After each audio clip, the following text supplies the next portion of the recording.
sauraro Assalamu alaikum ga kanun labaran namu na yau.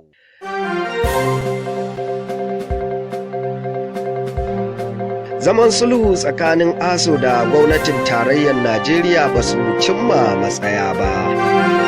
A ƙasar Kamaru kuwa za ku ji cewa ƙungiyar ma'aikatan cigaban Kamaru CDC sun sake fitowa zanga-zangar neman haƙƙinsu karo na uku.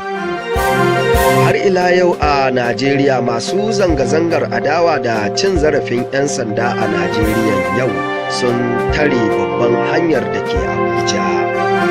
A ƙasar Liberia kuwa za ku ji cewa dara ta ci gida.